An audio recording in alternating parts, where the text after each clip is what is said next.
어머니와 아버지가 북한에 여전히 남아 있었고 다시 가셨다고 들었는데. 하나원을 수료하고 사회에 나와서 3년 정도 살다가 2019년 5월쯤에 브로커를 구했어요. 그래서 브로커를 통해서 어머니한테 모시러 간다고 전화를 드렸거든요. 종암동에서 그 인천공항으로 가는 버스를 타고 이제 공항으로 갔죠. 옷이 젖은 상태에서 몸싸움을 하다 보니까 막 흙먼지가 엄청 붙은 거예요. 그래서 제가 시내에 내렸었을 때 오후 한 8시쯤이었는데 막 차들이 막 또 다니고 생각보다 밝더라고요. 거기 가로등이 없을 줄 알았는데. 북한? 네. 그 흰자지가 생각보다 밝고 지나다니는 사람이 너무 많은 거예요. 그래서 막 비명 지르는 아줌마들도 있었고. 북한에서 가져오신 물건이 있다고. 안녕하세요. 안녕하십니까. 자기소개 부탁드립니다. 2016년에 탈북해서 대한민국으로 이사를 온 김강우라고 합니다. 반갑습니다. 인상이 좋으신데요? 아이, 감사합니다. 여기가 지금 네. 임진강 앞인데 네. 저기가 북한이잖아요. 네. 제가 일부러 북한이 보이는 곳을 왔는데 네. 그 이유가 북한에 한 번 더 갔다 오신 걸로 알고 네. 있어가지고 또 건너편이 북한이라고 하니까 네, 기분이 좀 이상한 것 같습니다. 네. 다시는 가고 싶지 않겠어요 이제는. 아니죠. 통일되면 가야죠. 군인들이 파는 쓰네요 이게. 그러네요. 실례지만 그럼 네. 올해 나이가 어떻게 되실까요? 저 95년생입니다. 아, 지금 30입니다. 한국에 어떻게 오셨어요? 제가 22살 때 탈북해서 친구랑 함께 왔었는데요. 탈북을 이제 하게 된 원인으로는 제일 컸던 이유가 아무래도 2011년도에 아버지가 먼저 탈북하셨다가 중국에서 붙잡혀가지고 북한 보위부에서 이제 돌아가셨어요. 그래서 아버지가 그렇게 정치범으로 몰려서 돌아가시면서 그 사건이 저한테 제일 큰 계기였던 것 같아요. 네, 그래서 아빠가 그렇게 돌아가시다 보니까 제가 군대에 나가지 못했고요. 또 돈이 없어서 대학교에 갈 수가 없었고요. 그래서 북한에서 살면 더 이상 그 어떤 희망도 없었던 거죠. 그리고 또 남한 드라마의 영향을 무시할 수는 없고요. 또 어머니가 북한에 사실 때 재혼을 하셨는데 새로운 아버지가 이제 러시아에 살다가 오신 분이에요. 그래서 그분이 남한의 어떤 대학생 친구들도 만나봤었나 봐요. 그래서 너같이 젊은 애가 왜 여기에서 이렇게 희망도 없고 이런 사회에서 쏟고 있냐, 여기는 사람 살 데가 아니다, 이제 그런 말씀을 매일 하시니까 네, 그것도 어느 정도 많은 영향을 저한테 줬죠. 네. 그러면은 혼자 나오신 거예요? 저 이제 저랑 상황이 비슷했던 친구 한 명이랑 같이 넘어왔습니다. 그 친구는 지금 결혼하고 잘 살고 있습니다. 그때 네. 탈북 어떻게 하셨어요? 20살 때부터 이제 탈북을 해야겠다고 확실하게 결심을 했었는데요. 저는 남한에 먼저 와 있는 친척이 없다 보니까 그런 루트를 찾는 게 제일 어려웠습니다. 그래서 그 친구랑 함께 남한에 친척이 있는, 근데 한국에 가고 싶어하는 그런 친구를 한 명 더 찾아서 우리가 그 친구를 데리고 강을 넘겨서 중국에는 가본 경험이 있으니까 그렇게 넘겨주면 그 친구의 친척분이 우리를 다 데려가 주게, 그렇게 얘기를 해가지고 그런 친구를 2명을 찾았어요. 그래서 한 명은 제가 찾았고 한 명은 데리고 가려는 제 친구가 또 찾아가지고, 내가 데려가려고 하는 이 친구가 만약 뭔 일이 생기면 괜히 저랑 함께 가기로 한 친구한테 미안한 거예요. 그래서 그 친구가 추천한 친구를 데리고 함께 가자 이렇게 해가지고 3명이서 이제 넘었죠, 강을. 문제점이 결국 그 친구는 혼자 왔고요. 저랑 처음에 같이 가기로 결심했던 친구 둘이서 핸드폰이 없잖아요, 저에게. 그래서 중국 사람이 북한 사람들 데리고 이제 벌목을 하는 산에 일을 하고 있었어요. 천막 같은 거 치고 그 안에 북한 사람이 막 20-30명 정도 있고 이제 그런 상황이었는데, 제가 중국 사람 핸드폰을 몰래 가지고 나와서 그 친구랑 함께 나왔죠. 이제 그 중국 사람 핸드폰을 훔쳐가지고 나와서 산에서 중국 군인들 만나서 쫓겼어요. 그러면서 헤어지게 됐거든요. 그 친구가 핸드폰을 들고 있었고 저는 이제 혼자였는데, 사람 마음이란 게 참 간사한 게 왠지 그 친구도 저를 버리고 갈 것 같은 거예요. 한 번 먼저 겪으니까. 그래서 그 친구가 혹시라도 먼저 가든 뭐 아니면 저를 기다려주든 어차피 이제 한국으로 가려면 그 국경 옆에 도로에 나가서 차를 타야 될 거잖아요. 그래서 최대한 그 장백현 시내 아래쪽으로 제가 내려가서 기다렸다가 같이 가야겠다 이런 생각이었거든요. 막 찾아 헤매다가 지쳐서 잠들었는데 초저녁에 헤어졌다가 이제 다음날 한낮쯤 2시쯤이나 됐나 이제 그 친구가 저를 찾아서 막 제 이름 부르고 강호야 막 온 산을 헤매고 다니다가 그 친구는 혼자 갈 마음이 아예 없었던 거죠 이제. 그래서 의심한 거네요? 네, 제가 의심해가지고 미안하다고 사과는 했는데 그 친구가 이제 저를 보고 산에서 그렇게 우연히 진짜 만나가지고 저를 보고 막 강호야 우리 이제 살았다, 한국 갈 수 있다 막 그 얘기 했는데, 그냥 저는 그 얘기가 안 들렸고요. 그 친구가 저를 찾아준 게 너무 고마워가지고 그냥 여기서 죽어도 되겠다 막 그 정도로 아쉬움이 없었어요. 그리고 그 친구랑 막 둘이 손잡고 그 중국 그 군인들 경비대가 대낮에 훈련하고 있는 초소를 압록강이 합쳐지는 다른 강이 또 있었거든요. 그 강을 막 뛰어넘어가지고 대낮에 군인들 막 손짓하면 막 같이 욕하고 막 이러면서 따라와봐 막 이러고. 왜냐면 우리가 숲이 들어가면 걔네 못 들어오니까. 왜냐면 이제 숲에서는 우리가 이제 새터미들이 보통 칼도 막 들고 있고 이러니까 얘네가 안 들어오거든요. 그렇게 막 쫓지는 않아요, 생각보다. 무기 같은 것도 챙겼어요? 아니요, 없었죠. 맨몸으로? 22살이니까, 네. 와, 진짜 젊어서 가능한구나. 네, 진짜 맥그리그랑 싸워도 이길 수 있다, 이제 이 정도. 그렇게 해서 이제 그 친구랑 함께 브로커를 만나서 그 브로커분이 그런 제안을 했어요, 저희한테. 남자분이었는데. 너희가 바로 지금 한국으로 가게 되면 본인한테 등록금이란 대학생이다 보니까 자꾸 이러네. 그 브로커 비용을 300만 원을 내야 된다, 이제 그 얘기를 하셨고요. 그리고 조금 이제 3개월 정도 중국에서 하나님에 대해서 성경 공부를 하게 되면 그 교회에서 또 등록금이라 브로커 비용을 내주니까 그냥 갈 수 있다, 이제 선택을 해라. 근데 교회선이 더 안전하다, 이런 말씀을 했어요. 지금 와서 생각해 보면 교회선이 안전하다고 한 이유는 그 우리를 바로 돈을 받을 수 있는 거고, 본인이 보내주는 브로커 비용은 우리가 한국에 와서 한원을 수료해서 국정원 3개월, 한원 3개월 뭐 이러면, 또 태국 난민수용소 2달 이러면 엄청 길잖아요. 네. 또 받는다는 보장도 없잖아요. 그래서 아마 교회선을 추천한 것 같은데, 그때는 저랑 친구는 그걸 모르니까, 또 그리고 300만 원이 너무나 큰 돈이잖아요. 우리가 아직 여기서 어떤 자본주의 사회를 경험해 본 적이 없다 보니까. 그래서 교회선으로 가서 하나님에 대해 배우기 시작을 했죠, 이제. 중국에서. 중국 칭앙따오라는 곳에서. 지금은 뭐 어차피 다 없어졌으니까 얘기할 수 있으니까. 네. 계속 그 목사님들이랑 싸우면서 지내다가 도저히 믿을 수가 없잖아요. 뭐 너희 부모님들이 죄를 지어서 북한이 태어났고 막 이런 얘기 하시니까. 그렇게 지내다가 그해 2016년 10월 6일 날에 이제 한국에 입국을 했거든요. 제일 충격받았던 게 저는 탈북자가 그렇게 많은 줄을 몰랐어요. 많아야 10명이겠다. 이제 우물 안에 개구리처럼 살아오다 보니까 세상이 그렇게 넓은 줄을 몰랐어요. 그 난민수용소에서, 태국 난민수용소에 세터민이 150 몇 명 정도 있었는데 깜짝 놀랐어요. 이게 뭐지? 그리고 국정원이랑 한원을 그냥 수료를 했는데, 뭐 많은 분들이 국정원에서 밥이 맛있고 뭐 그런 얘기를 하셨잖아요. 저도 맛있었던 것 같고. 친구랑 오다 보니까 네. 북한에 계신 어머니와 네. 아버지가 계시잖아요. 네. 태국에 도착했을 때부터 이제 뭔가 신변 안전이 조금은 담보되는 듯한 느낌이다 보니까 그때부터 이제 고향에 더 많은 생각을 했던 것 같아요. 국정원을 지나서 하나원에 수료를 하잖아요. 네. 그쵸. 아무래도 우리 사회에 어떤 적응하는 기초 교육을 시키긴 하니까 저는 되게 열심히 배웠어요. 왜냐면 이제 사회 나서 대학 공부를 하고 싶은 마음이 있다 보니까 그 외래어나 북한말과 남한말의 차이 뭐 이런 거랑.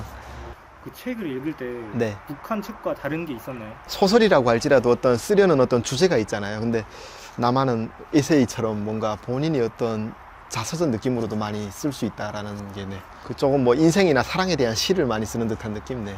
제가 북한에서 뭐 남한 드라마 볼 때 느꼈던 것처럼 뭐 어떤 여기에서는 주된 관심사가 인생이나 사랑이구나, 이런 걸 이제, 네, 알 수 있었죠. 혹시 그때 북한에서 가져오신 물건이 있다고 들었는데. 한번 보여드릴까요? 어쩌면 제가 그 탈북해 오는 중에 처음에 올 때부터 가지고 왔어가지고 거의 뭐 수호신 느낌으로, 네, 잘 챙겨가지고 다니고 있습니다. 네. 영정사진이거든요. 2009년도인가 아버지가 외할아버지 외할머니 한갑날 찍었던 사진이거든요. 제 친구가 찍어준 건데, 네, 사진이 없다 보니까 아버지가 이제 제가 17살 때 돌아가셨거든요. 그래서 아버지가 돌아가시고 나서 사진을 찍었었는데 다 이제 북한 보위부에서 와서 뭐 다 불태웠는지 없더라고요. 그래서 진짜 자그마한 사진 한 장을 겨우 구해가지고 그 사진을 항상 가지고 다니거든요. 죄송해요, 저 몰랐어요. 아닙니다. 돌아가시는 아버지인지 모르고. 지금 아버지는 뭐 어차피 계속 사진 가끔 많이 찍어드리고 있어요. 고화질로. 네. 북한에도 이런 벚꽃이 있나요? 거의 못 봤던 것 같아요. 근데 저 평양에 한 5번 정도 가봤는데 그때 벚꽃인지 모르겠지만 아무튼 이렇게 이 도로변에 가로수들이 꽃이 피긴 했었던 것 같아요. 근데 북한에 이제 절간이 있긴 한데 거기 뭐 스님들도 당원이니까 여기 절처럼 어떤 편안한 분위기를 주는 것 같진 않아요. 스님들 당원이요? 네, 그럼요. 어머니와 아버지가 어쨌든 새아버지가 네. 북한에 여전히 남아 있었고 다시 가셨다고 들었는데 네. 그거는 그쵸. 이따가 차에서 얘기하시죠. 네네, 알겠습니다. 그 부분은 좀 얘기가 길어질 것 같아서 조용한 데서 따로, 네, 얘기하시죠. 네. 이런 산 있잖아요. 네. 북한에는 산이 민둥산이라고 들었는데 네. 사실은요? 이제 해산이라는 게 원래 산의 택으로 살아간다는 뜻이거든요. 그 도시 이름이.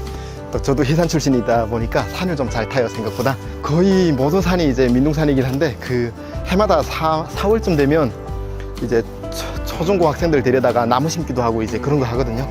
잘하지 않아서 그러지 나무가 이제 이렇게 울창한 지역들은 다 군부대라고 보시면 돼요. 위수구역이라고 불리는데.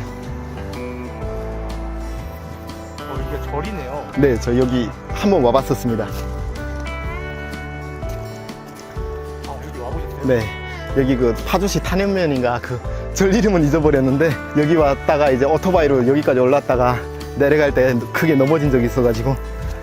네. 안 다치셨어요? 저는 안 다쳤는데 이제 오토바이가 많이 망가져서. 아니, 안 다치는 게 중요하죠. 근데 왠지 저는 총에 맞아도 안 죽을 것 같은 어떤 그런 느낌이 자꾸 드는데 착각이겠죠 아마. 네. 절 이름은 안 써있네요. 저희 외할머니 집에 이제 해마다 김치를 담궜었거든요. 제일 큰 애, 얘보다 좀 더 컸던 것 같아요. 이 정도를 한 6개 정도에다가 배추김치 뭐 3통, 뭐 짠지김치에서 무를 채친 김치랑 해가지고 이렇게 넣었었는데 김치움을 이제 땅에 파가지고 한 3m? 네. 그리고 사다리 놓고 내려가서 김치 퍼내고. 근데 그걸 어머니나 뭐 삼촌 어머니나 여자분들이 다 하셨어요, 항상.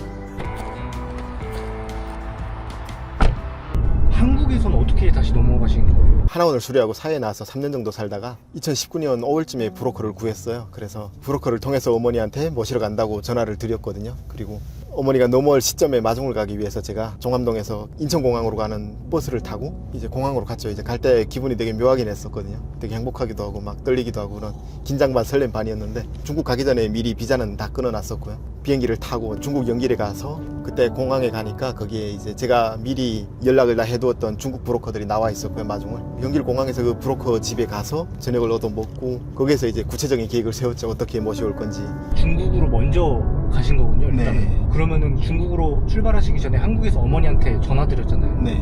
어머니의 그 반응은 어땠어요? 그냥 그 어머니한테 길게는 얘기를 못 드렸고요. 그냥 어머니한테 제가 집을 떠날 때 했던 약속을 지킬 수 있을 것 같다고, 그리고 한 가지만 확실하게 대답을 해주면 좋을 것 같다. 이제 여기 와서 나랑 같이 살고 싶으신지 그 부분만 여쭤보고 어머니가 뭐 두 마리 필요하냐, 나는 네 곁에 가서 죽겠다, 이제 그 말씀을 하셔가지고 네, 그래서 알겠다고, 내가 중국 가서 다시 연락 드린다고 이제 그렇게 얘기를 끝냈었죠. 네. 먼저 오던 어머니를 태우고 오는 차량이 먼저 공안 초소에서 단속에 걸릴 경우 뒷차량에 전화를 해줘가지고 제가 좀 피할 수 있게, 그러기 위해서 중국 사람들도 좀 6명 정도, 제가 이제 중국 한족들도 있고 조선족들도 구했거든요. 그래서 그분들이랑 함께 차량을 타고 연길에서 7시간 8시간 거의 걸리더라고요. 막 그 백두산 줄기 산들을 굽이굽이 가니까 핸드폰도 막 안 터지는 지역들을 지나서 중간에 2번 정도 휴식하고 이제 장백현에 나왔죠. 그리고 어차피 중국 사람들 브로커들이 있으니까 쉽게 그 숙소를 구하고, 그 장백현에서 처음 잠드는 날은 진짜 잠이 안 왔어요. 그리고 다음날 어머니한테 연락이 잘 돼가지고, 그래서 제가 여기 와 있다고 말씀을 드렸죠. 그랬더니 엄마가 압록강을 건너왔을 때 너를 어떻게 찾을 건지 이 산속에서, 그리고 좀 무서워하셨던 마음도 크셨던 것 같고, 아무튼 그래가지고 다음에 건너가면 안 되겠냐 이제 그런 얘기도 하셨고, 또 그 새아빠를 두고 올 수는 없으니까 어머니가 그 부분도 이제 걱정을 하시길래 제가 같이 모셔오겠다고 말씀을 드렸고요. 어머니랑 얘기를 하는 중에 통화가 끊겼어요. 그게 이제 이유가 나중에 한 건데, 어머니가 그 브로커한테 빌린 핸드폰에 요금이 다 떨어져서 선불폰이었거든요. 그래서 통화 끊기다 보니까 제 입장에서는 엄청 두려웠던 거죠. 막 걱정도 되고. 그래서 그때 계획을 다시 수정을 한 게, 제가 건너가서 어머니를 모셔와야겠다 이제 결심을 하게 된 거죠. 누가 쫓아오거나 위험성 같은 게 없었나요? 강을 넘기 전부터 좀 일이 많았는데요. 제가 북한 쪽을 계속 바라보다가 군인들이 밥 먹으러 간 것 같은 시점에 이제 해산시 중심으로 딱 건넌 거거든요. 해산에 중국이랑 세간다리가 있는데 그 위쪽으로 건넌 거여가지고 압록강물에 들어섰을 때 제일 처음에 놀랐던 거는 물이 너무 차갑더라고요. 5월인데 생각보다 막 얼음물처럼 차가워서 그 부분에 깜짝 놀라가지고 막 뒷걸음치다가 근데 나 가야 되는데 이제 그런 마음으로 건너는데 막 눈앞이 뿌얘지고 긴장하다 보니까 제 숨소리도 너무 크게 들리고, 그게 있잖아요. 막 눈도 엄청 밝게 보이는 거예요. 그리고 이상한 소리 다 들리고 막 이러는데, 제가 이제 강 절반쯤 건넜을 때 눈앞이 뿌얘서 봤더니 제가 막 눈물을 흘리고 있더라고요. 그 물로 얼굴을 다 막 닦고, 그리고 강을 건넜는데 건너서 이제 아까 말씀드렸던 것처럼 제방뚝 위로 올라가가지고 넘다가 제가 옷이 막 걸려서 떨어졌어요. 거기서 한번. 그때 발각돼가지고 이제 경비병이 야 누구야 뭐 하는 새끼야 막 이러면서 나와가지고 저를 본 거예요. 그래서 올라오라고 해서 그래서 올라갔죠 제가. 그리고 올라갈 때 제가 도망갈 때 준비품이 블랙 후드티를 입었었거든요. 그리고 배낭 같은 게 하나 있었는데 그 군인이 제 배낭을 막 뒤지기 시작하는 거예요. 이제 그 안에 제가 친척들한테 주려고 막 샀던 초코파이랑 막 간식들 막 나오고, 그래서 그때 그 배낭 안에 여권도 있었어요. 비닐봉투에 막 싸가지고 어디 뭐 중국에 두고 갈 수도 없는 상황이었어가지고 머릿속에 딱 스치는 생각이 이게 나오면 그냥 죽는 거구나. 빨리 저거 낚아채고 다시 중쪽으로 건너가야 되는데 또 이 사람이 AK를 들고 있으니까 총을 쏠 수도 있겠다 이런 생각도 드는 거예요. 그래서 어쩔 수 없이 그냥 그 친구가 먼저 저를 개머리판으로 얼굴이랑 이제 가슴을 먼저 가격을 했었고요, 몇 번. 그래서 아픈 척하고 이제 막 비명 지르면서 무릎 꿇고 이제 좀 쓰러져 있었거든요. 그래서 이 친구가 마음 놓고 제 짐을 풀 때 제가 다리 잡아서 낚아채 넘어뜨리고 막 몸싸움을 한 거죠, 이제. 그쵸, 네. 저 계획은 진짜 계획일 뿐이더라고요. 그 마이크 타이슨이 말한 것처럼 저도 그럴싸한 계획을 가지고 건넜는데 그게 막상 군인을 만나니까 다리가 굳어서 총을 들이대고 올라오라고 하니까 제 계획이 그거였잖아요. 다시 중국으로 건너갔다가 다른 곳을 걷는다. 근데 그냥 몸이 굳어서 아무것도 할 수가 없었고요, 사실. 그리고 이제 올라가서 그 친구가 저를 막 개머리판에 맞는데 생각보다 안 아프다. 그리고 그 친구가 이제 견장을 봤는데 쪽줄 두세 개 정도 있는 걸 봐서 나보다 나이가 어리구나, 그런 어떤 정보들이 입력이 되면서 자신감이 조금 붙더라고요. 네. 그리고 몸도 뭐 저보다 키는 조금 컸는데 체격이 왜소해가지고 왠지 해볼만 할 것 같은데 한국에서 3년 있다가 가신 상태잖아요. 보약을 많이 먹은 거죠 뭐. 문제점이 압록강을 건넜으니까 제가 옷이 다 젖었잖아요. 그 옷이 생각보다 무겁더라고요. 물을 짜느라고 했는데도 불구하고. 그리고 군인이랑 막 싸우면서 제가 코피도 흘리고 피가 막 또 묻어가지고, 군인 핀지 제 핀지 모르겠지만, 그리고 옷이 젖은 상태에서 몸싸움을 하다 보니까 막 흙먼지가 엄청 붙은 거예요. 그래서 제가 시내에 내려섰을 때 오후 한 8시쯤이었는데 막 차들이 막 또 다니고 생각보다 밝더라고요. 거기 가로등이 없을 줄 알았는데, 네. 그 희사시가 생각보다 밝고 지나다니는 사람이 너무 많은 거예요. 그래서 막 비명 지르는 아줌마들도 있었고요. 그래서 그냥 정신 못 차리고 옷 대충 털고 막 그때부터 집 방향으로 엄청 뛰었죠 막. 네. 북한 한복판에 네. 귀 뚫고 노란 머리에 피 묻은 사람이 있으면은 그쵸. 피 묻고 막 싸움을 하는 거는 흔한 일이긴 한데 옷이 젖어 있는 게 문제점인 거죠. 네. 이게 뭐 강을 건너온 사람이구나라는 게 너무 느껴지니까. 마침 그나마 날이 그때부터 빠르게 어두워져 가지고 제가 어둠 속에 숨길 수 있었죠. 와, 그럼 사람들이 다 쳐다봤겠네. 근데 그 저랑 싸웠던 그 친구가 있잖아요. 바로 위에 있는 초소에 전화를 했었나 봐요. 그래서 제가 이제 한 10분 정도 막 달려서 올라갔는데 성동이라고 불리는 엄청 큰 도로가 있거든요. 그 해산시에서 꽤 유명한 길인데 거기를 이제 다 뛰어 올라갔을 쯤에 그 위에 초소에서 군인이 2명이 뛰어나왔어요. 그래서 저를 보고 막 이 손가락질로 서라고 욕하면서 따라 나왔는데 걔네가 그 철책이 쳐져 있어가지고 걔네도 막 출입구를 못 찾아가지고 막 허둥대더라고요. 제가 어릴 적부터 나서 자란 곳이니까 당연히 이제 안 잡힌다 이런 생각이 있어가지고. 3년 동안 한국에 있다가 북한에 갔을 때 북한 사람들을 봤잖아요, 다시. 어떤 생각이 드셨어요? 근데 저도 이제 예상치 못한 상황으로 인해서 많이 당황했던 거여가지고 사람들 얼굴을 막 똑바로 쳐다보지는 못했었고요. 그냥 게임을 하듯이 저기 사람이 있구나, 이제 그 정도로 느꼈었고요. 해사시는 또 여기로 말하면 경찰들, 보안원들이 오토바이를 타고 다녀요, 많이. 이런 상황에 오토바이 탄 사람이 오면 무조건 잡힌다라는 생각이 있어가지고 권총도 휴대하고 있으니까. 그래서 빨리 그냥 산으로 어딘가에 도망을 가야 된다. 제가 잘 알고 있는, 제가 나스자란 동네의 어떤 산으로 들어가야 된다 이 생각을 했었거든요. 그리고 그렇게 이제 집에 가서 이제 문을 두드렸죠. 부르지는 못하고요. 제 목소리를 또 사람들이 누가 알 수 있으니까 그렇게 두드리고 어머니가 나왔는데 제가 그 순간을 3년 동안 매일 상상했을 거잖아요. 근데 그냥 어머니 얼굴 보는 순간 저도 말을 못했고요. 어머니도 아무 말도 못하시고 그대로 주저앉으셔가지고 막 엄청 우시더라고요. 네. 그 어머니를 보셨을 때 다 젖은 상태? 네, 그쵸. 막 젖어 있고 이제. 그리고 집까지 뛰어갔을 때는 이제 맞았을 어떤 몸의 갈비도 좀 뭔가 아픈 것 같고, 일단 지쳤어요. 그냥 기지맥진하는데 또 긴장도 풀리면서 막 몸이, 저도 그냥 들어가서 조금 얘기하다 그냥 잠들었거든요. 다음날 눈 떴을 때 이제 12시쯤에 어머니가 이제 이렇게 막 내려다보고 있더라고요. 그래서 되게 신기하게 막 안 믿기셔가지고, 이 미친 애가 네가 올 줄 알았다 막 이러면서, 왠지 올 것 같더라니 막 이러셔가지고. 거의 처음 있는 일 아닌가요? 그 정도면? 재판받을 때 판례가 전 있었던 걸로 알고 있긴 한데 그게 흔하진 않으니까 이제 또 상황도 다 다르고 하니까 저희 고향에서는 아마 처음이지 않을까 싶습니다. 근데 그게 CCTV가 없어서 안 잡히는 거죠? 그쵸. 북한은 CCTV가 없죠. 사람만 따돌리면. 네, 맞아요. 저를 누군가가 제 얼굴을 똑바로 알아보지 않는 이상은 거의. 근데 저희 집에 손님이 온 거는 신고될 수 있긴 하거든요. 뭐 탈영자들도 있고 하니까. 근데 마침 신고가 없었죠. 와, 진짜 운도 좋았네요. 진짜 거의 제가 그 안에서 22일 동안을 쫓겨다녔는데 진짜 운이 없었으면 살아올 수는 없었다고 이제 생각을 하잖아요. 한국으로 어머니 모시고 오셨을 때는 어떤 경로로 오신 거예요? 제가 사고를 치고 넘다 보니까 5월 20일 날 밤에 넘었거든요. 근데 그날로부터 5월 31일까지 특별경비가 내려와가지고 북한 국경이 아예 봉쇄됐어요. 그래서 걔네도 아마 간첩이 넘어왔다고 생각을 했었는 건지 모르겠지만 국경이 봉쇄돼서 저희 그 브로커가 사람을 못 넘긴다고 연락이 온 거예요. 제 카톡으로. 이제 핸드폰 로밍을 하고 갔었고요. 열흘 동안은 그렇게 숨죽이고 지냈고요. 그리고 6월 1일쯤인가 2일쯤 접어들어서 제가 국경까지 나갔는데 그 군인이 또 못 넘긴다고 했었고요. 군인이라면은 그 브로커가요. 네, 국경경비대 브로커가 약속한 지점까지 어디에서 만나자고 약속을 하고 이제 나갔는데, 저는 당연히 한국 사람이고 숨겨야 되니까 어머니가 그냥 먼 친척이다, 같이 가는 일행이다라고만 얘기를 하고요. 또 저는 북한말을 다 잊어버려가지고 어머니가 나서서 계속 얘기를 하고 있었고요. 북한말을 잊어버렸다고요?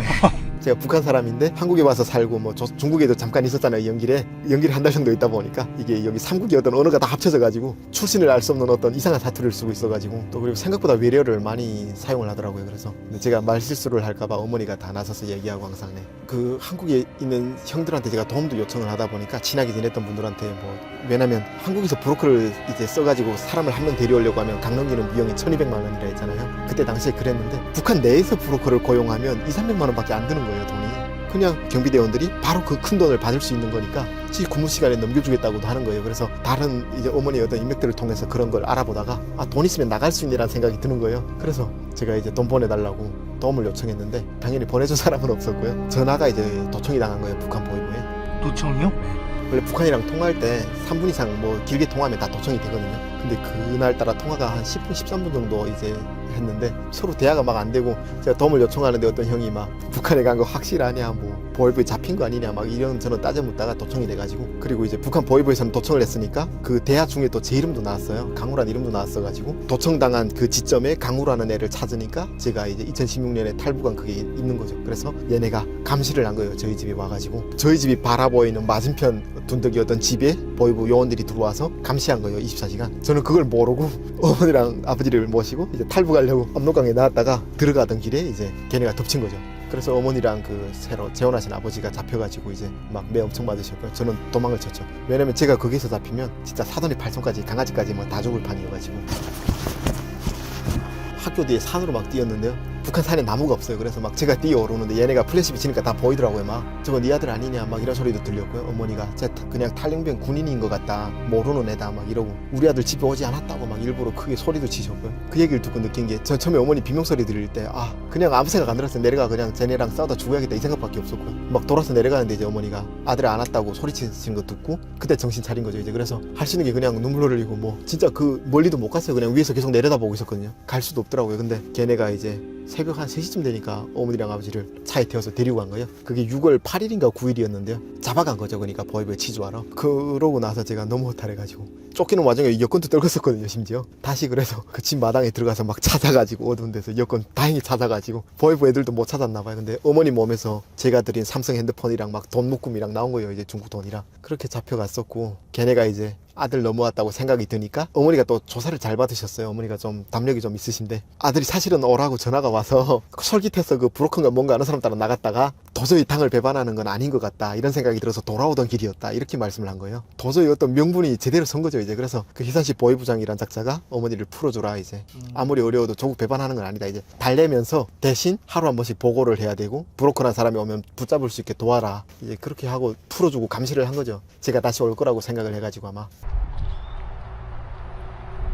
그렇게 사고치고 나서 막 해산 시내를 방랑을 좀 했어요. 이틀 정도 굶고 막 떠돌아 다닌 거죠. 이제 그 과정에 이제 아까 말씀하신 것처럼 머리가 노란 상태에서 제 중학교 여자 동창회도 만났었고요. 걔가 신고할까봐 막 저녁까지 붙잡고 막 이런저런 얘기도 하다가 그리고 또 어머니 친구들 집에 막 찾아가서 배고파서 들어갔는데 막 밥 안 주고 가라고 하신 분들도 계셨고요. 또 제 친구 학교 때 좀 친했던 가까웠던 친구의 어머님이 또 저를 길에서 붙잡아가지고 집에 데려가서 밥도 막 해주시고 한국 가고 싶다고 그런 얘기도 해주셨고요. 진짜 많은 일이 있었어요. 그리고 그러던 중에 제가 저희 먼 친척분 중에 핸드폰이 있는 분이 계셨는데 그분 번호를 외워가지고 아까 그 친구 어머니 집에서 전화를 해가지고 그분이 오셔서 어머니가 풀려났고 그 사실을 다 들은 거예요. 너 잡으려고 감시하고 있으니까 동네 오지도 마라. 네가 빨리 다시 넘어가서 돈을 보내든지 브로커를 보내든지 해라. 그래가지고 제가 다시 넘어왔던 곳으로 가서 이제 6, 7m 되는 뚝 위에 올라서가지고 그때는 군인이 있든 없든 신경도 안 썼어요. 왜냐면 이제 나는 중국으로 건너갈 거고 대한민국 여권 있고 무조건 중국에서 잡혀도 대사관 통해서 나는 한국으로 갈 수 있으니까 다시 건너올 때보다 무섭지 않더라고요.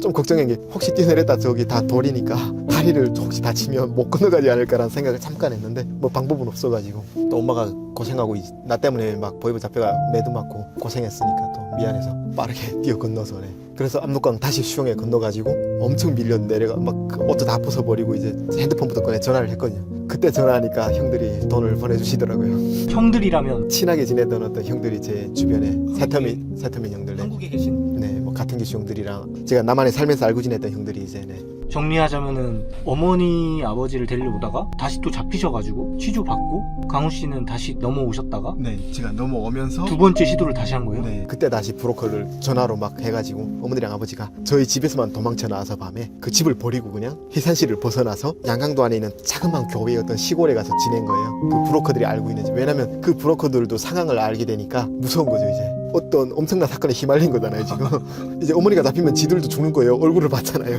그러니까 이제 넘겨주면 돈도 준다고 하니까. 그리고 한 보름 정도 대피해 있었던 것 같아요. 그 기간에 어머니가 식비 다 대고 그 집에서. 그러다가 넘겨준 거죠 이제. 그 타이밍을 잘 잡아가지고. 그때는 안 잡히고 제가 6월 11일 날에 다시 북한에서 넘어왔거든요, 중국으로. 어머니가 탈북한 시점은 6월 26일이었어요. 그래서 그동안 어머니가 숨어 지내시다가 이제 넘어온 거고, 저는 중국에서 영일공항에서 비행기 타러 들어갔다가 비자가 만료돼서 잡혔어요. 거기서 출입경 관리국이라는 이제 거기 공안에 잡혀가지고, 중국말 어차피 모르니까 조선족 그 경관들 데려다가 이제 조사를 한 3일 정도 이제 붙잡혀가지고 또 짐 다 압수당하고 여건이랑 거기서 이제 조사를 받았죠, 잘.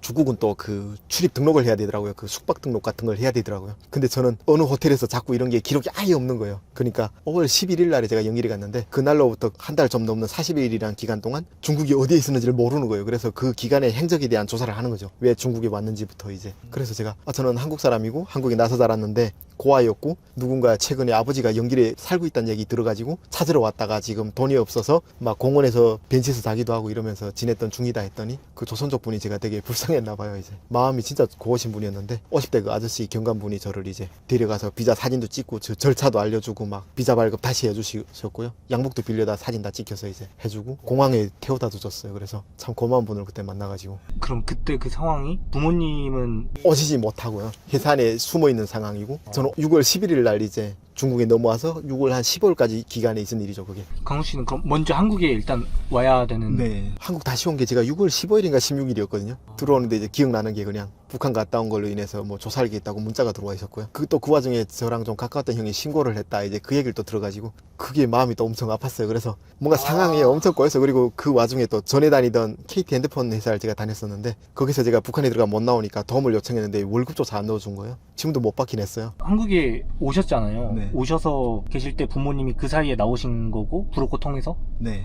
그리고 강훈 씨는 그 조사 받고 사이에 있었죠. 또 이제 한국에서 조사를 받고 계신 네. 상황이고. 그래도 그나마 좋은 게 이제 좋은 형사님들 만나서 불구속으로 조사를 해주셔가지고, 제가 사정 얘기를 잘 드려가지고, 어머니가 지금 이런 상황이다 보니까 제가 수감되면 통화를 해서 모셔와야 되는데 그게 안 된다고 이제 말씀을 드려가지고, 불구속으로 이제 제가 경찰서 출석하면서 조사를 받아가지고. 그리고 그 사이에 어머니랑 계속 연락하시면서. 네, 맞아요. 그때 6월 26일 날에 딱 나온 거죠. 그래서 그날부터는 한 제가 어머니가 중국에 태국에 올 때까지 잠도 못 잤어요, 진짜.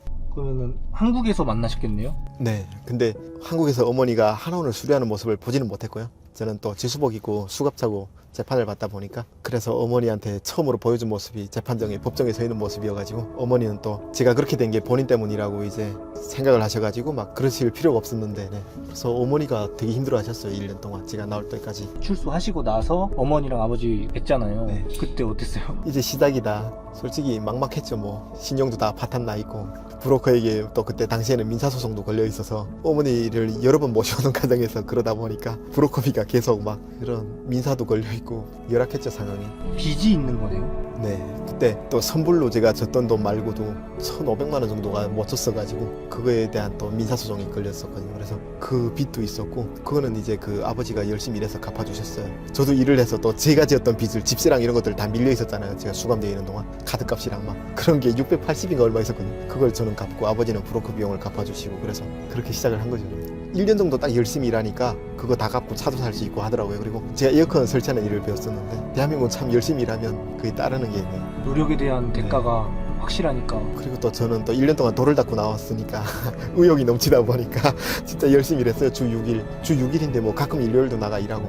덕분에 그 시스템 에어컨을 설치하는 걸 확실하게 잘 배워가지고 지금도 일당으로 이제 아르바이트를 가끔 하거든요. 큰 도움이 되는 것 같아요, 공부하는 데 있어서. 그리고 이제 그렇게 일을 하고 난 이후에 그 철은이 형이 전화가 온 거예요. 저희 채널에 나오시는 철우님. 그 형이 저랑 같은 기수이기도 하고, 제가 뉴질랜드 갔을 때 학비도 좀 도와주시고 그랬어요. 비행기 티켓 값도 내주시고 막. 제가 개인적으로 진짜 되게 존경하는 형이고, 심지어 핸드폰에 마이 캡틴이라고 저장했을 정도거든요. 마이 캡틴? 네.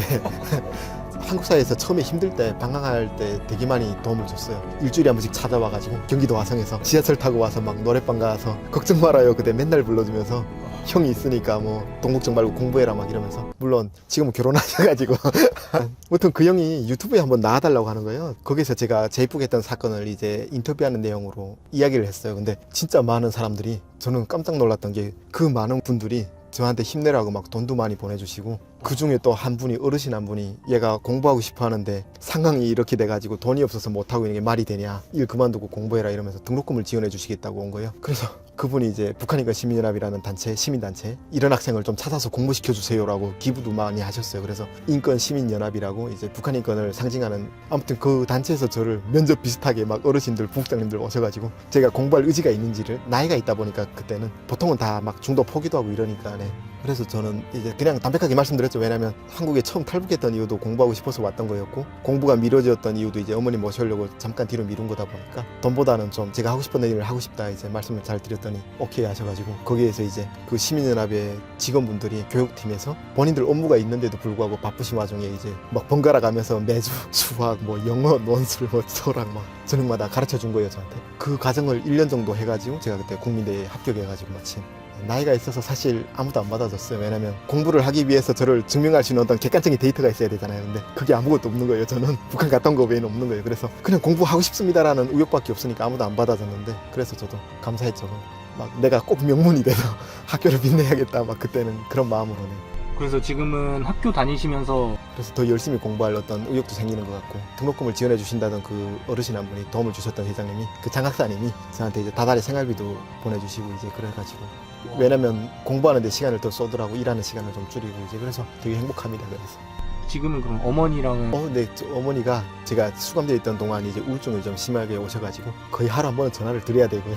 거의 막 집착 수준으로 막 문자랑 막 그러셔가지고, 전화 잠깐 안 받아도 막 전화 와서 뭔 일 있냐고 막 엄청나게 그러셔가지고, 지금은 많이 나아지셨어요. 그리고 어머니가 대학교 마치시고, 어머니도 대학원 지금 상담심리학과 다니거든요. 그냥 아무것도 안 하고 이제 그러시면 안 되니까 조금 신경을 좀 다른 데로 돌리시라고 제가 추천해 드렸는데, 어머니가 영예군인이라고 북한에서 군복무 하다가 아파트 3층에서 떨어져가지고 허리를 다치셨어요. 그래서 일을 할 수 있는 상황이 아니다 보니까 계속 치료 병원에 다니고 계시고, 네, 근데 어머니가 늦은 나이에 또 연기를 도전하고 싶다고 하셔가지고 시니어 배우로 네, 지금 배우고 있습니다. 젊을 적에 20대 때 그러니까 연극을 좀 그쪽에서 하셨어가지고, 그래서 취미 삼아 그냥 하시라고 저는 네, 지원하고 있습니다. 저를 후원해주신 장학사님께는 제가 다달이 손편지를 써드리고 있어요. 그 시민연합에서 하는 뭐 프로그램의 일종이긴 하지만 저는 진심을 담아서 손편지랑 사진이랑 앞으로 어떻게 할 계획이랑 말씀드리고 있고요. 장학사님께는 항상 진짜 고마운 마음을 뼈에 새겼으니까 말씀보다는 행동으로 보여드릴 거고요. 그때 방울 인터뷰 채널에서 저에게 응원해주시고 많은 도움을 주셨던 분들께 이 기회를 빌어서 다시 한번 감사하다는 말씀 드리고 싶습니다.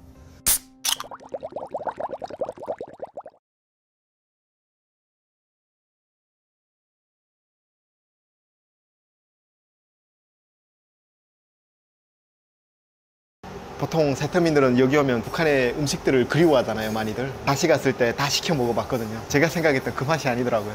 다시 못 먹는다고 생각해서 더 맛있게 기억되고 막 그런 것 같아요. 여기처럼 막 구멍이 나거나 이런 불판이 아니라 삽 아시죠? 네. 막 삽처럼 생긴 그런. 네, 한번 먹어보도록 하겠습니다. 쌈 맛있는데요? 고기가 너무 커.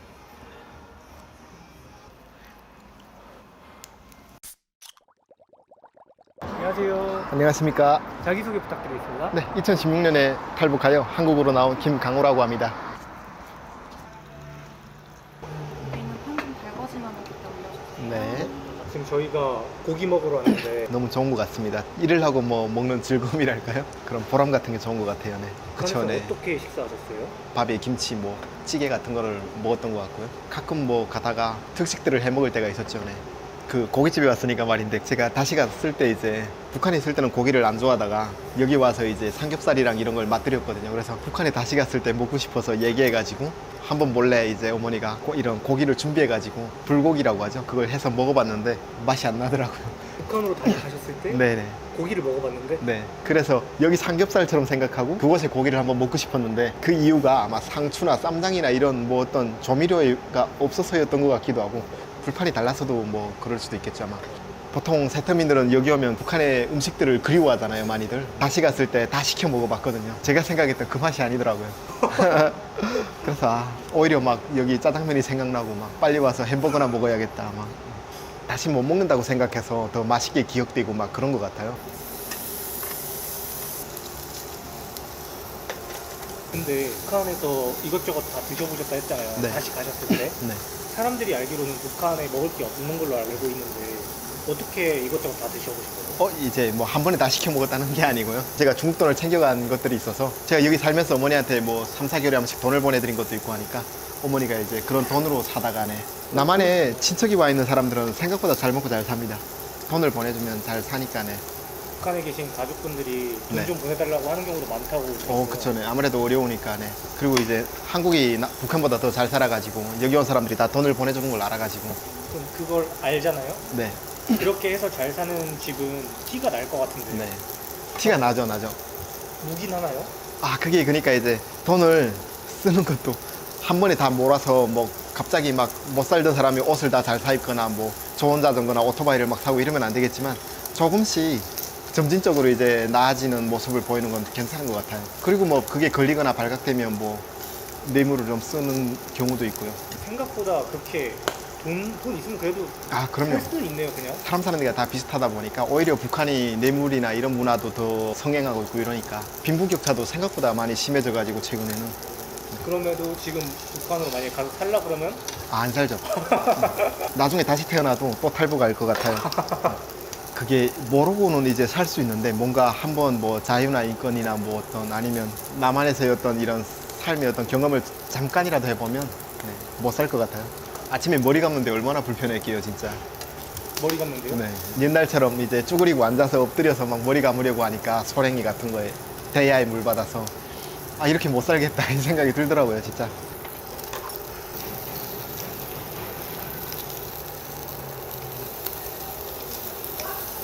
고기를 잘 자르시는데요? 그래요? 감사해요.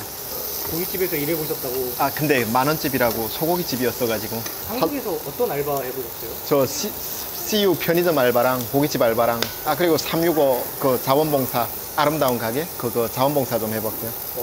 안 쓰는 물건을 기부하면 서울시에서 그걸 모아놨다가 좀 저렴한 가격으로 상품을 재활용해가지고 다시 만들어서 예를 들어서 막 자전거도 만들어서 10만원, 15만원 막 이렇게 저렴한 가격에 아무튼 좀 어려운 사람들한테 나눠주는 좋았어요. 그 매일 기부하러 오는 사람들도 많았고요. 기부 물품 정리하고 이제 뭐 판매도 하고 그 안에서네. 북한에서 기부라는 게 있나요? 있긴 할 텐데 그렇게 막 사회적으로 막 그런 사람들이 많거나 그런 건 또 아니어가지고 그런 사람들이 있어요. 기부라고 하긴 좀 그렇지만 예를 들어서 부모를 이런 고아들을 데려다 키워주는 사람이라든가 그리고 뭐 그런 거죠. 선전용으로 발전소 건설장에 뭐 장갑 몇백 컬레 뭐 기부했다. 기부라고 표현을 안 한 것 같은데 뭔가 선전용으로? 네. 그러고 보니까 어릴 적에 교육받을 때에도 뭐 김일성 혁명 역사 배울 때에도 뭐 지주 출신이지만 뭐 애국심으로 뭐 땅을 많이 가지고 있는 북한에서 가르치기에는 그런 자본가나 뭐 지주들을 다 타도 대상으로 보잖아요. 이제 막시즘에서. 그러다 보니까 그런 사람들도 이제 살아남으려고 아니면 뭐 김일성이 어떤 인품에 매혹돼 가지고 이렇게 바친다고 땅을 나눠주니까 땅에서 난 농산물을 식구들 먹을 거 제외하고 나라에 바친 농부들도 있었다 뭐 이러면서 그런 교육을 받았던 것 같네요. 그 된장찌개인데 된장찌개 북한에 있다고 듣긴 했는데 네. 저는 이제 그곳의 음식 맛을 사실 다 잊어버려가지고 오히려 이런 식당들에서 하는 된장찌개나 김치찌개를 더 좋아하는 것 같습니다. 그리고 저희 어머니가 음식 솜씨가 생각보다 막 엄청 좋으신 편이 아니어가지고 음식이라는 게 또 그래도 뭐 좀 팍팍 넣고 여유가 있어야 맛있게 되니까. 음식을 그렇게 뭐 못하셨다기보다는 재료가 부족한 네, 거네요. 그런 탓도 있죠. 그리고 자주 해봐야 느는 거죠. 음식도 자주 못 해먹으니까 네. 되게 맛있게 잘 구우시는데요? 근데 여기 화력이 너무 좋은데요. 금방금방. 북한에서도 고기를 구워 먹을 수는 있다고 들었는데 네, 맞아요. 근데 여기처럼 막 구멍이 나거나 이런 불판이 아니라 거의 뭐 철판 같은 삽 아시죠? 네. 막 삽처럼 생긴 그런 철판 같은 거에다가 막 구워가지고 어떻게 돼요? 그러면 고기가 많이 타나요? 아니면 거의 뭐 삶은 느낌으로 먹었던 것 같아요. 삶아낸 고기처럼. 보통은 이런 돼지고기나 삼겹살을 먹는 게 아니라 이제 개식용이 금지되는데 이런 얘기를 하기가 좀 그렇긴 하지만 북한은 개를 많이 잡아먹잖아요. 개랑 토끼랑 닭이랑 뭐 이런 걸 많이 먹으니까. 단고기라고 하죠. 그쵸. 그건 단고기는 개고기죠. 네. 저는 토끼를 많이 먹은 것 같아요. 갑자기 미안하네 토끼들한테. 잘 먹겠습니다. 네? 맛있게 드세요. 이거 그 고향에서 먹던 맛이 좀 나는데요, 이거. 좀 맛있습니다. 혁명적으로 먹어야죠. 혁명적으로. 북한의 김치가 하얗다고 들었어요. 아 그래요? 저희는 새빨갛게 했었는데. 그래요? 네. 근데 고춧가루가 워낙 비싸가지고 네. 없어서 못 넣지 않을까요? 아니면 백김치 따로 뭐 담글 수도 있긴 한데 빨간 김치도 있어요. 네. 모든 김치가 하얗진 않고 고춧가루를 넣는 집은 네. 넣고. 거의 대다수가 넣었던 것 같아요. 저희 쪽에서. 아, 중국이랑 또 네. 가까우시니까. 비주얼은 거의 똑같아요. 네. 밥이 다르다기보다는 밥 그릇이 컸던 것 같아요. 거의 뭐 찌개 그릇만한 네, 이 정도 그릇에 밥을 가득 퍼서 네, 다 먹었던 것 같아요. 그리고 이 밥보다 뭐 물론 이게 사람 나름인데 잘 사는 집은 뭐 이렇게 먹겠지만 조금 어려웠던 집들에서는 좀 잡곡밥을 많이 먹다 보니까 밥을 이제 양을 많이 먹고네. 저희 아버지가 이제 술을 좋아하시니까 이런 음식을 엄청 맛있게 드셨어요. 저는 근데 아버지를 안 닮아가지고 네, 한번 먹어보도록 하겠습니다.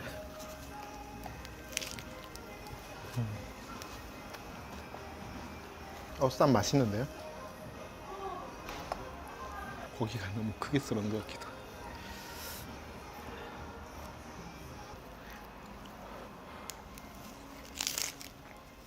북한에 계실 때 한국 오면 제일 먹고 싶은 음식이 있었어요? 카레밥? 카레밥? 인도 카레? 네. 저희 쪽에서 이제 제 친구들 중에 이제 좀 잘 사는 집이 있었는데 그 친구네 집에서 가끔 카레밥을 해 먹는 거예요. 근데 처음 먹어보니까 맛있더라고요. 그리고 거의 뭐 쉽게 먹을 기회가 없다 보니까 지금 안 먹어요. 근데 맛있는 게 너무 많죠. 맞아요. 불닭라면 진짜 끝내줍니다. 불닭라면. 매운 거 진짜 좋아하시나요? 네. 북한에도 매운 음식이 있나요? 이제 뭐 고추를 청양고추 이런 걸 된장에 꽂아서 아버지가 계속 점심시간에 찌어서 드셨어요. 새빨간 애들 모아서 막. 아버지도 매운 거 좋아하시나요? 네, 아버지는 엄청 좋아하셨어요. 고기도 좋아하시고 저는 그냥 그때는 뭐 먹을 수 있는 거면 다 좋아했었던 것 같아요. 단 걸 특히 좋아해가지고. 단 거. 네, 지금도 막 초콜릿, 사탕 이런 거 엄청 먹고 있어요. 이게 담배랑 피우니까 이런다고 하는 사람들도 있더라고요.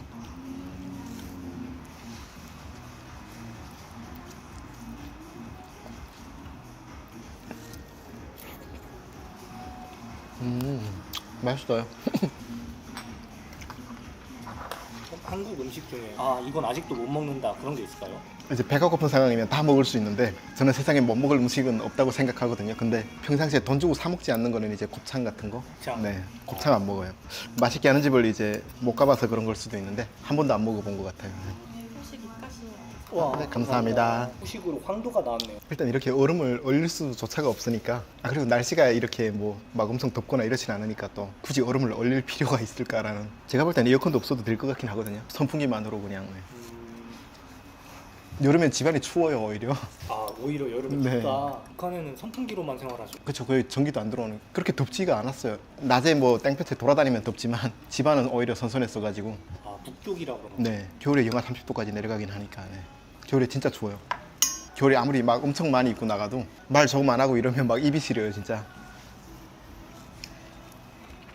추운 거는 어떻게 해결하나요? 그래서 움직여야죠. 잘 때는 잘 때는 그 저희 동네 가난한 사람들이 진짜 저녁 밥을 할 때 물을 뒤에 가마에 엄청 끓여놨다가 그걸 용기에 담아서 막 안고 자기도 하고. 저는 근데 5살 때부터 침대에서 잤거든요. 방 안에 침대가 있었는데 이제 집 구조가 부엌에서 불을 떼면 아래 정지방이 있고 그 위에 방이 하나 더 있었거든요. 그 위에 방에서 제가 침대 놓고 혼자 잤는데 겨울에 그 제일 위에 그 끝에 벽에 있잖아요. 얼음이 이렇게 진짜 거의 한 3cm 정도로 이렇게 두께 얼었거든요 항상. 그 안에서 잤어요 저. 심지어 그 아문센인가 그 탐험기 읽고서 제가 막 창문 열고 자다가 어머니한테 혼났어요. 10대 때.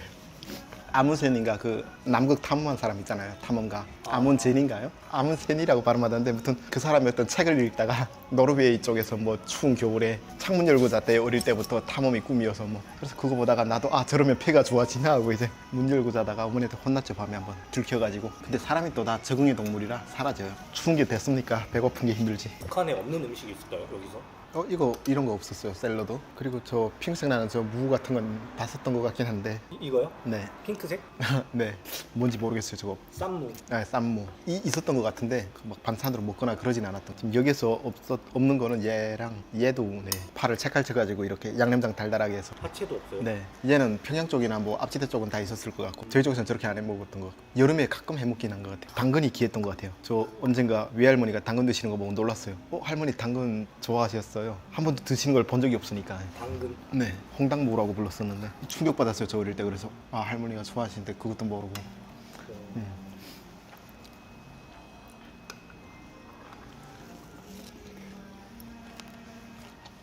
제가 자꾸 맵고 짜게 먹어서 혼나고 있긴 한데.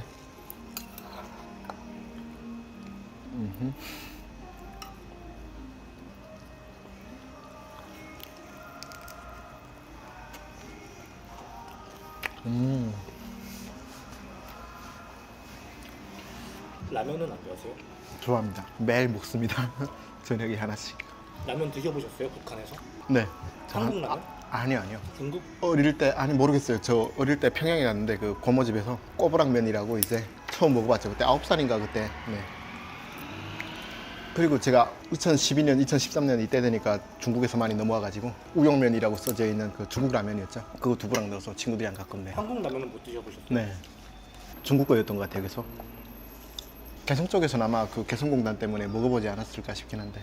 북경 쪽에 사는 사람들은 아무래도 다른 나라의 영향을 많이 받는 걸로 알고 있는데 다른 나라의 영향이라기보다 그 중국에서 넘어온 어떤 USB나 이런 걸 통해서 뭐 남한 영화나 미국 영화나 뭐 이런 미디어의 어떤 접촉이 좀 더 기회가 많죠. 그걸 또 유통되기도 하니까 서로 네, 빌려주기도 하고 복사도 하고. 그게 보통 어느 나라가 제일 많아요?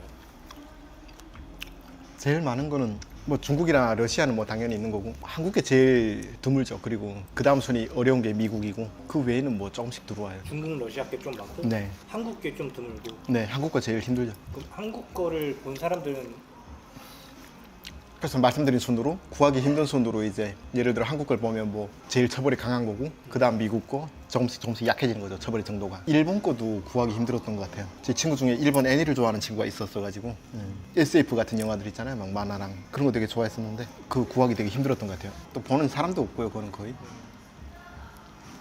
처벌을 받거나 이런 사람들도 있었어요. 제 학교 후배가 그거 보다가 잡혀가지고 보회부에서 조사받던 중에 5층 건물에서 뛰어내렸어요. 그래서 그때 그 친구가 고2나 고3쯤 됐는데 하반신 마비 와가지고 풀려났거든요. 그렇게 살았어요. 그래서 몇 살 때? 16, 17살 그 정도. 네.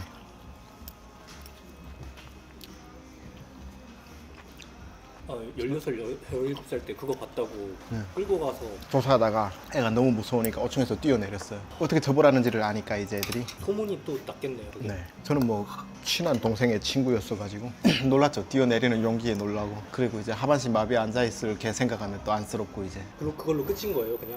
병보석으로 풀려난 거죠 이제. 네. 근데 또 그런 영화를 볼 쯤 정도가 되면 집안에 또 어떤 인맥이나 뭐 경제적인 부분이나 이런 게 괜찮아가지고 처벌 수위가 어느 정도길래 뛰어내리는 거예요? 최근 뉴스를 보면 뭐 처형시킨다고도 하니까. 네. 아마 제가 거기 지금 살고 있다고 하면 그걸 보다가 발각되었을 때 죽진 않겠지만 뭐 어떤 최소한 뭐 5년 이상의 어떤 징역을 가게 되거나 이런 게 두려워가지고. 그러면 이제 앞길이 다 막히는 거죠? 네, 그건 앞길은 앞길인데 막 내일 걱정까지는 아니고요. 그런 북한에서의 노동 교화형이라고 하면 최소 1년을 못 버텨요, 진짜 사람이. 웬만하면 죽거나 병신이 돼가지고 거의 끝난다고 봐야죠. 정치범까지는 아니고요. 그냥 뭐 자본주의 향색바람에 물젖은 뭐 이런 청년 뭐 그런 컨셉으로 이제 뭐 법이 있을 텐데 조항이 잘 모르겠어요. 그건. 여기로 한국으로 말하면 청소년 법 따로 있듯이 근데 그런 걸 개의치 않아요. 그냥 북한의 어떤 공화국 법에 어긋나는 거는 청소년 미성년자라고 인해서 뭐 봐주거나 이런 건 없어요. 그 정은이 형 심기를 거슬리면 뭐 얄짤 없는 거죠. 북한에 있는 친구들 보고 싶진 않아요. 보고 싶은 친구들이 있어요. 뭐 많은데 다시 못 보니까 이제 그 친구들의 뭐 생일이나 뭐 그런 게 아니면 거의 생각을 안 하려고 노력하는 것 같아요. 저녁에 막 혼자 있고 이러면 계속 생각나가지고. 아무래도 초, 중, 고 여기로 말하면 초등, 중등, 고등 다 네. 북한에서 있다 오신 거니까 교육을 받았잖아요. 저는 이제 같이 나서 자랐다고 그러는 게 아니라 이제 저희 집이 어려울 때 친구들의 도움을 좀 경제적으로도 많이 받았었고 또 제가 오는 걸 친구들에게 다 얘기를 했어요.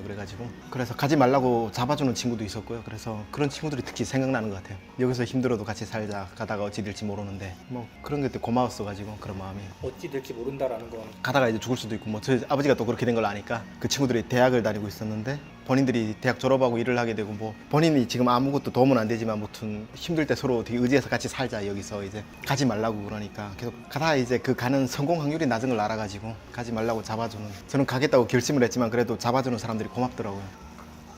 연락 안 되죠? 네, 군대 나가가지고 다. 지금 다 제대되지 않았을까 싶긴 해요. 보통 10년, 11년 하니까 이제 뭐 특수병동 가면 13년 하고. 전역을 지금 한다고? 네. 근데 그 인연이란 게 또 시절 인연 뭐 이런 게 있잖아요. 저는 평생 그 친구들을 기억하고 살겠지만 이제 제가 또 여기 와서 그 친구들 대신으로 또 좋은 사람들 만나가지고 같이 잘 지내고 있다고 생각해요, 그냥.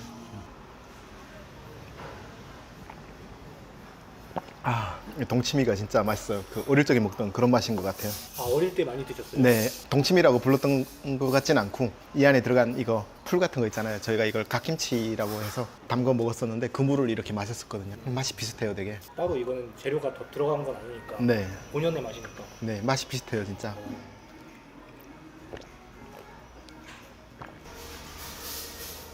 북한에서 아무래도 초, 중, 고 다 나오셨잖아요. 네. 거기서 이제 세뇌 교육을 받을 텐데 그게 좀 깨지는 순간이 있었나요, 한국에서?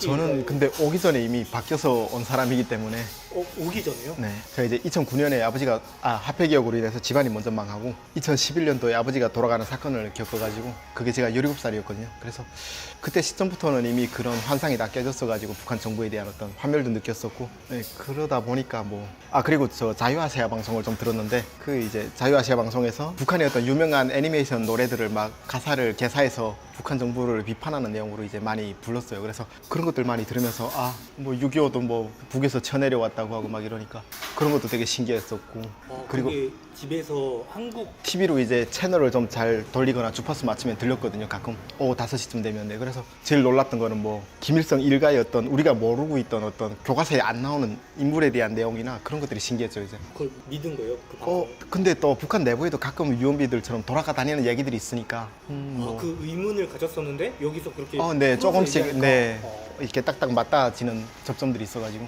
진짜 북경 쪽에 그런 게 많다고는 네, 하는데 친구들이랑도 그런 얘기 했어요? 못했어요. 가족들과도 거의 안 했었고요. 이제 어머니나 아버지를 벗어난 다른 가족들은 얘기해도 안 믿었었고요. 그런 얘기를 안 해요. 또 서로 가족들끼리도 어머니 형제들끼리도 그렇고 북한의 어떤 신고체계가 너무 잘 돼 있기도 하고 가족을 불신해서라기보다 또 살다가 헤어질 수도 있는 부분도 있으니까 어떻게 될지 모르잖아요. 가족끼리도 얘기를 못하는. 네.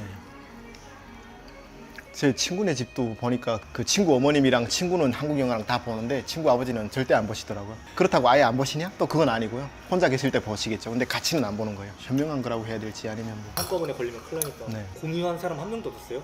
저는 친구들끼리 가끔 한국 드라마나 영화를 이제 공유하죠. USB 같은 걸로? 네. 저는 그때 당시 노트북도 없고 이러다 보니까 그런 게 있는 친구가 이제 재밌는 거 본 거 같으면 제가 계속 쫄라가지고 보여줘. 나 잡혀도 내 선에서 끝내니까 보여줘. 어떤 거 보셨어요? 태양을 삼켜라라고 2009년에 나왔던 거 그거랑 드라마였거든요. 제가 늘 하는 얘기가 이제 그걸 보고 그 영화의 주인공처럼 되고 싶어서 왔다고 하는데 그때 당시에 나왔던 드라마는 거의 다 봤던 것 같아요. 검사 프린세스 여기 사람들도 진짜 안 본 그런 드라마들도 많이 보고 노래 트롯 같은 거는 막 몇천 곡을 들었던 것 같고요. 근데 저는 이제 그 영화에 나오는 제 나이 또래 친구들의 패션이나 그들의 어떤 미래 진로 이런 거에 관심이 많았어가지고 그들이 어떻게 살아가고 있는지에 대해서 좀 관심이 있었던 것 같아요. 예를 들어서 태양을 삼켜라라는 드라마에서 여주가 나오는데 성유리인가 그 배우분이 하셨고 한 여자분은 모르겠는데 그 친구들이 미국인가 어디 유학을 가서 아르바이트 하면서 대학 공부하는 장면이 나왔거든요. 그걸 볼 때 나도 저렇게 하고 싶다 이제 그런 생각을 하면서 봤죠. 이제 너무 멋있다 막 이러고 부모한테 독립해서 친구끼리 집을 자취해 구해서 살고 그런 부분들도 괜찮았던 것 같고 약간 경제적으로 잘 살고 이런 건 그거랑은 좀 별개로 이제 그것보다는 그들의 생활. 네. 그리고 자유. 또 궁금했던 거는 그런 거죠. 이제 남자들의 입장에서 바라보면 남주들의 어떤 친구들 간의 의리나 우정이나 이런 부분도 좀 되게 중요하게 봤던 것 같고 또 어떤 친구들은 남자가 여주한테 작업 거는 플러팅 멘트나 이런 걸 봤을 수도 있겠죠. 각자의 관심사가 있는 거에 따라서. 어땠어요? 와보고 좀 환상이 깨졌어요 많이. 저도 막 탈북 성공해서 나만 나오면 해안가 도로를 스포츠카 오픈카 열고 달릴 줄 알고 평생 일 안 해도 되고 근데 제가 아까 말씀드렸듯이 저와 같은 새터민이 저랑 같은 기수 한 달에 나오는 사람이 100명이 넘는 걸 보고 진짜 열심히 살아야겠다 그런 생각했어요. 혹시 사이다 채널에서는 장기 두는 컨텐츠 이런 건 안 하시나요? 장기요? 네.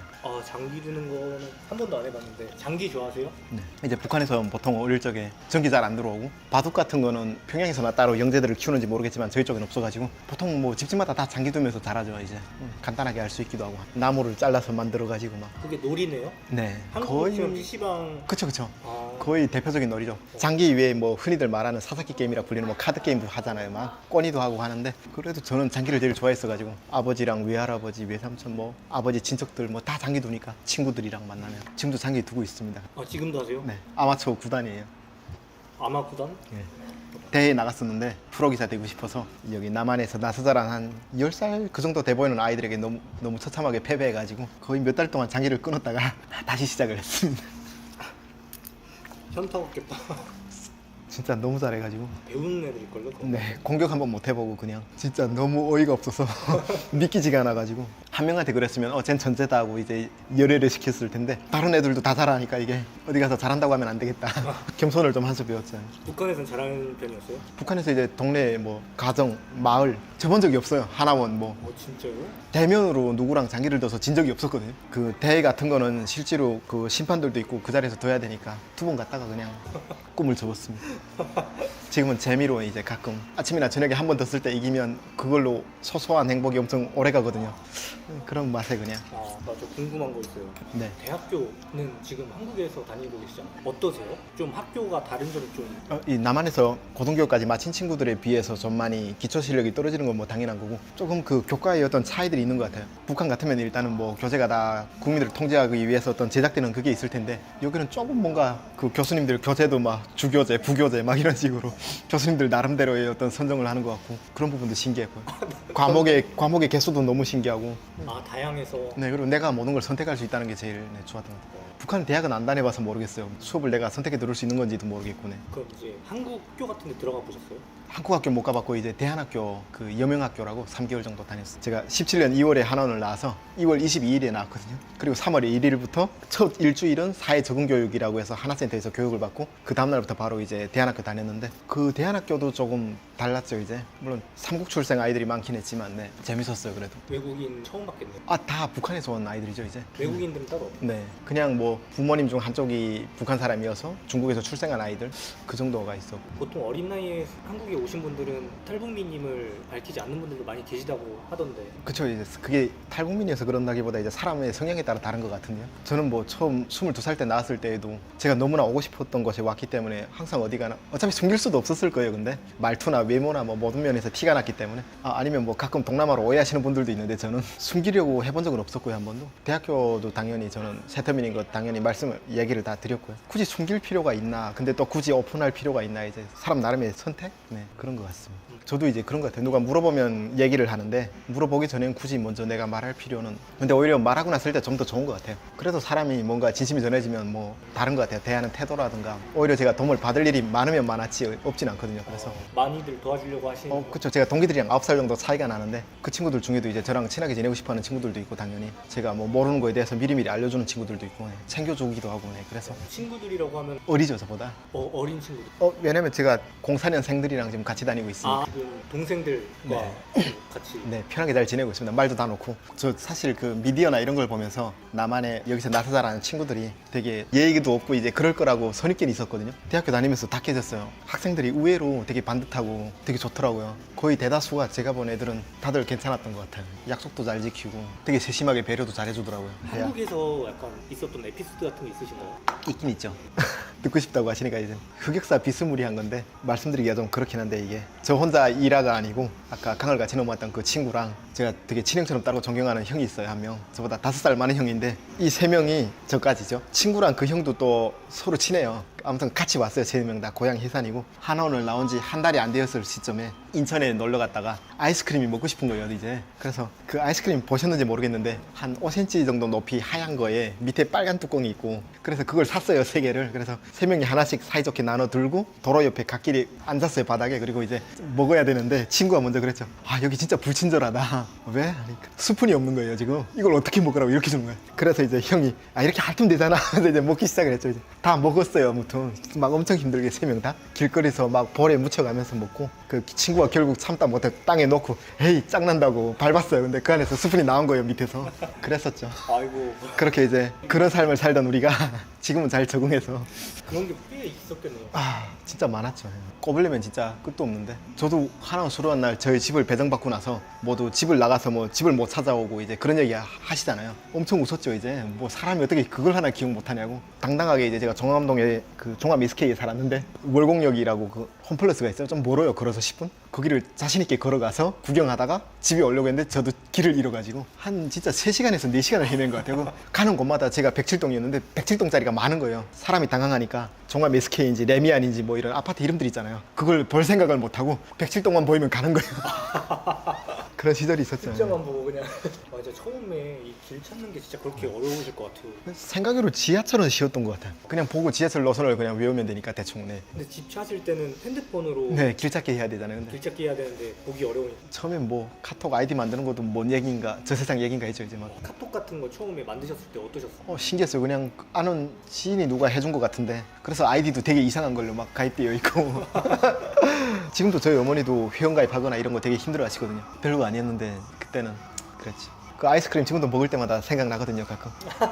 그 누군가가 그 라면 봉투에 유통기한 지나면 버리라고 써놓은 문구를 보고 넘어왔다고 했잖아요.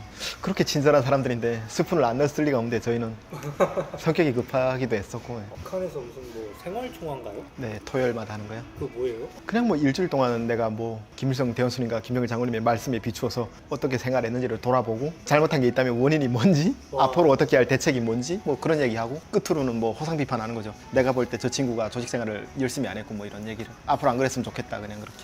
솔직히 형식적인 것도 있었어요. 근데 그 고등학생 때부터 연습을 시켜가지고 직장인 되면 뭐 더 잘하겠죠. 뭐 그걸 당원들은 세포총회 뭐 이렇게 그런 걸로 하고. 대중교통 같은 거 어려웠어요. 버스가 제일 어려워가지고. 버스 노선이 그렇게 많을 줄이야. 네. 그리고 버스 번호도 막 2자리, 4자리, 3자리 막 하나원에서 배워주거든요. 이런 버스는 뭐 어느 구역을 벗어나지 않는 거고 뭐 배웠었는데, 막상 부딪히면 기억이 안 나요, 그게. 밥 먹고 나서 카페도 가고 이러는데 그쵸. 저 커피 마시는 사람들이 이해가 안 갔었고, 굳이 돈 주고도 쓴 걸 왜 마실까, 이제 그런 생각을 했었고. 지금은 커피 좋아하는데 이게 다 겪어봐야 하는 것 같아요. 지나고 봐야. 그래서 섣불리 남을 판단하면 안 되는데.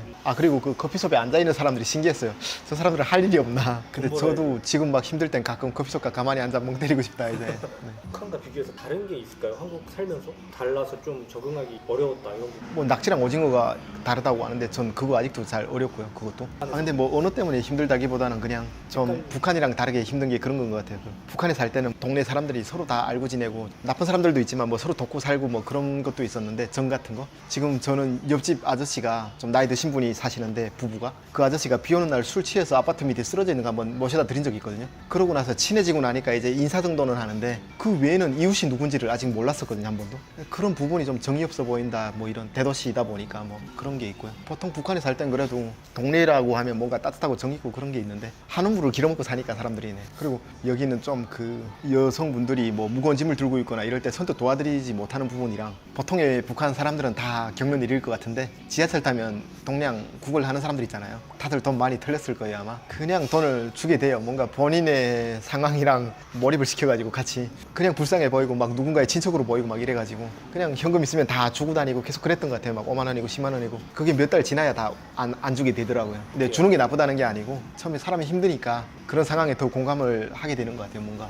그냥 그 불쌍한 사람을 돕고 싶어지는 뭔가가 있어요, 그 마음이. 그래서 저만 그런 줄 알았는데, 제가 만나는 친구나 누구나 다 그런 경험이 있더라고요. 그래서 불쌍한 사람 오면 도와야 되니까요. 누굴 도울 상황인지 잘 모르겠는데, 저도 여기 한 8년 살면서 느낀 게, 그냥 진심이면 좀 통한다 뭐 이런 거, 그거 하나는 확실하게 알 것 같아요. 촬영 소감 부탁드릴게요. 뭔가 카메라만 들이대면 긴장되기도 하고 버벅거리고 말실수를 많이 하는 편인데, 장소 위치 선정이 너무 좋았던 것 같아서 제가 일부러 또 시간 내서 가보기에는 기분이 더 싱숭생숭할 텐데, 촬영 뭐 명분상 거기 가서 북한이 바라보이는, 오늘 물론 휴관을 내서 통일전망대는 못 올라가 봤지만, 그래서 거기 갔을 때도 너무 좋았고, 끝나고 나서 맛있는 것도 함께 먹으면서 얘기해서 너무 좋았던 것 같아요. 힐링되는 시간이었습니다. 감사합니다. 네, 감사합니다.